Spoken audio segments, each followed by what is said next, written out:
I'm just going to press record just to, if we get gold here, you never know.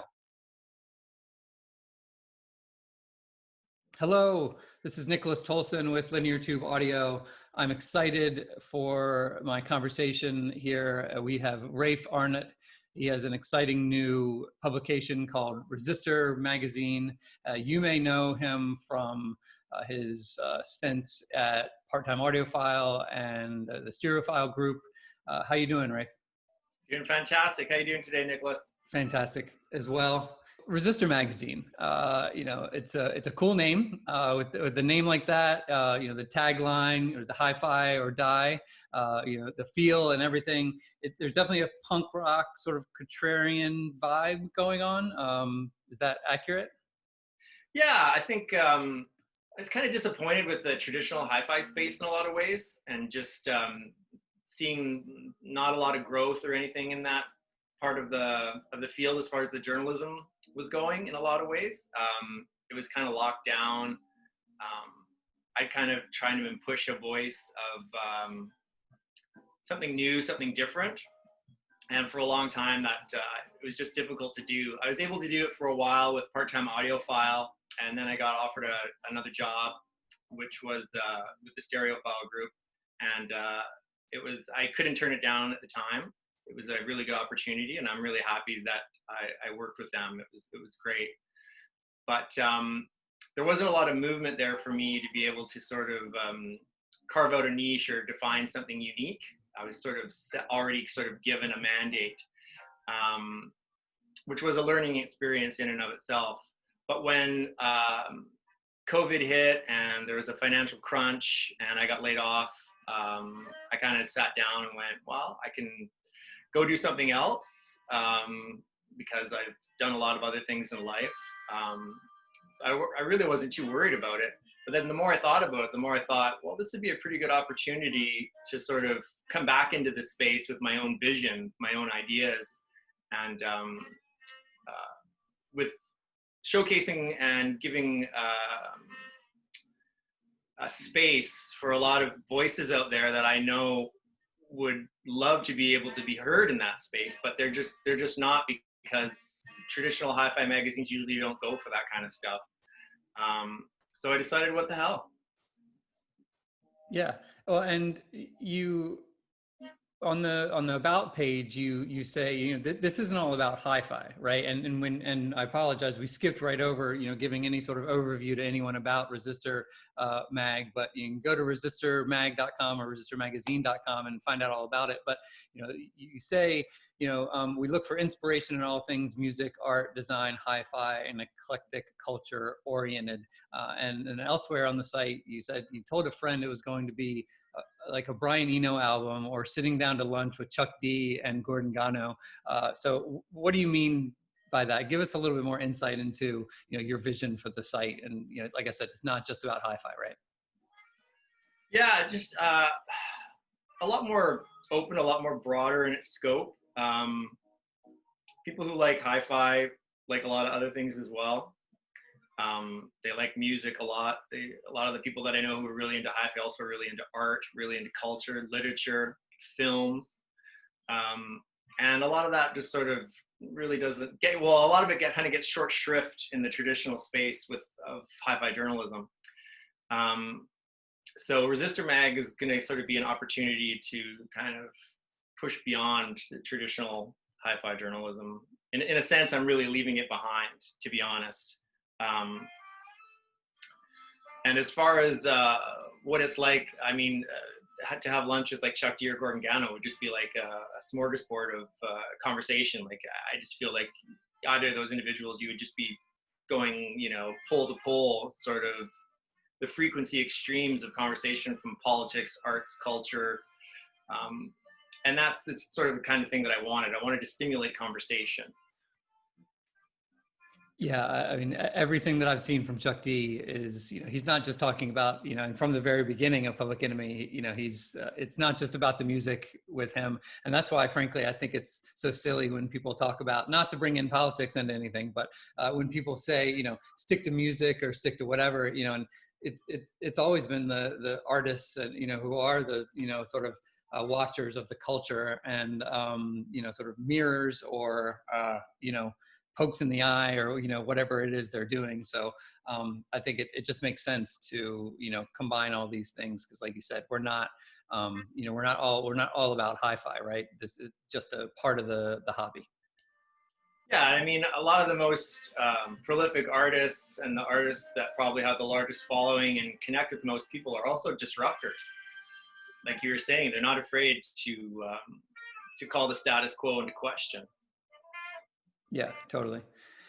And I mean, just looking on the website now, you're diving into a lot of stuff, that goes, beyond hi-fi. You've got music, you've got reviews, you've got, some cultural stuff, you've got, vinyl and digital. You've got a ton of stuff going on. Is it just you now? Is it, you may have some extra free time because of the pandemic, but it seems like there's a lot going on. And is it just you? And are you planning on bringing in other collaborators or guest writers or anything like that? Yeah, it's mostly just me. I just kind of had to get the website finished, which took me a little bit longer than I'd hoped, but in the end it worked out for the best, just because it was a process. I think if I'd gotten it done sooner, I don't think the site would have been where I really wanted it to at launch. So that worked out for the best, and that sort of taught me to maybe slow things down a little bit too. That there's no rush. Good things take time, and I really want this to be a really good and great thing. As far as collaboration goes, absolutely. I've got several people already that are working with me. Some of their stuff's on the site right now. Grant Arlington's IPA piece about beer. He's going to be doing more stuff like that for me. Scott's constantly doing mixes, so he's going to be bringing on more and more music as far as that goes, and hopefully some thought pieces as well. I've got some people in Australia that have got some stuff coming for me. An individual in Japan who's got some stuff coming for me, and there's going to be a couple of people out of the UK. So I'm trying to make the reach as global as possible, just because there's so many amazing stories out there that haven't had a chance to be told in this sort of space. I mean, to be honest, I don't know how many people from the traditional space are going to end up coming over to Resistor Mag, and I'm okay with that, because it might not be a space for them. There's a lot of people in the traditional space who are very focused on gear specifics or measurement specifics and things like that, and that's great. I mean, there's room for everybody in the hobby. I just don't want the dialogue or the direction to be driven by that in any way, shape, or form. Hi-fi is a part of the site. It's a big part, just because I love music and I love to tinker with gear, and I love to hear my music as close to the real event as possible. I mean, not that I really don't think that a hi-fi system is meant to try to reproduce a live event. I think it's more about bringing the music to people in a way that sounds the best. And that might not necessarily be exactly like a live event. Having gone to a lot of shows in my life, the sound always hasn't been great. Right. It's like watching, something on TV, where, you've got the best seat in the house, and it's not going to look like it looks, if you're there, but at the same time, so there's pros and cons of both. It's, you're missing out on the experience if you're not there in person. You've got the crowd and everything else, but in the case of live music, you're right. Sometimes, depending on the club, depending on the engineers involved, it's not maybe necessarily a sound quality that you would want to reproduce in some cases. Yeah. Yeah, there's a lot of punk shows for my teens that I don't think I could still handle. Yeah, God, no. Yeah. I've been to, and festivals too, festivals I liken to streaming services. They're good for music discovery, but they're not really good for hearing what a band is supposed to sound like. And I think Yeah. most bands would agree with you when they have, zero sound check and they're just, shuffling through all the bands. So before we move on to other things, I want to, get an idea, stay on the Resistor Mag a little bit. You mentioned, the fact that you can do your own thing, and, that's a benefit to, running the site yourself. But, you also mentioned, I remember at Part-Time Audiophile, one of the things you had sort of, innovated on or started was the occasional magazine. I think that was sort of your brainchild. And the Resistor Mag will have a twice a year, PDF thing. So explain, the relationship with the twice a year sort of special edition PDF version, and the website, if there is any sort of cross pollination, or, what is that PDF version? Yeah. Scott Hull and I came up with the idea of the occasional. He kind of pushed it on me in some ways, and I'm thankful for that. So it started with Part-Time Audiophile, and it was such a unique opportunity because it allowed me to combine a lot of the skills that I developed over the decades as a national newspaper writer.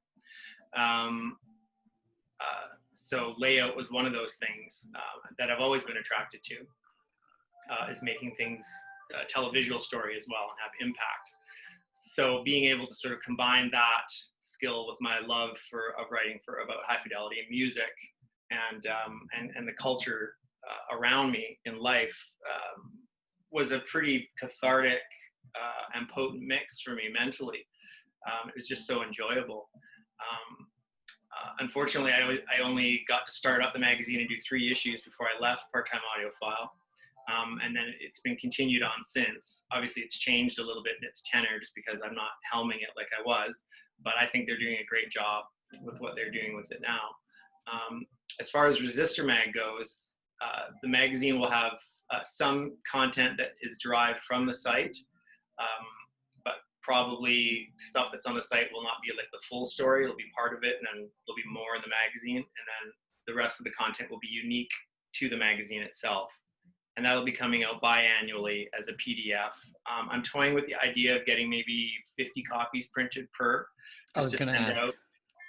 If people really want it and they're willing to pay for it to cover my costs, then I'll probably do 50, and just, yeah, that way there's like a physical copy of it around for posterity.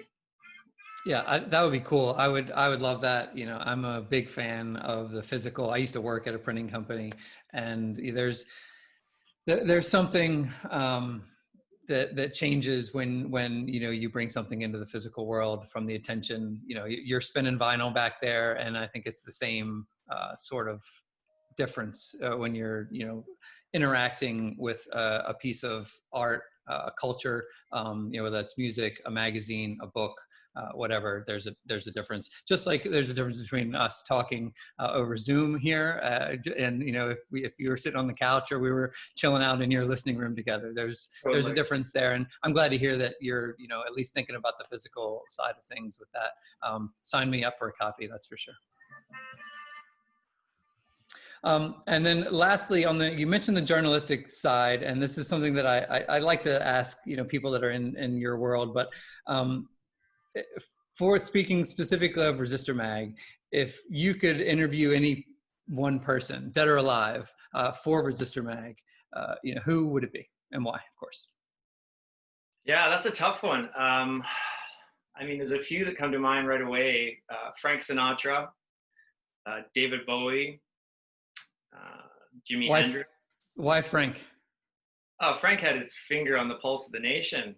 He's probably one of the biggest gamblers, players in music and politics, and making the two mix of just about anybody I could think of. You don't hang out with one of the most legendary presidents of the United States and get involved with all sorts of other scandal in politics and the mafia, and sort of not be a compelling individual to write something, just amazing about, or to talk to. Like, I couldn't even imagine being able to sit down at Frank's place back in the 60s or 70s and just, you know, shoot the breeze with them. You'd probably have to be pretty sharp. You'd probably be out of there pretty quick.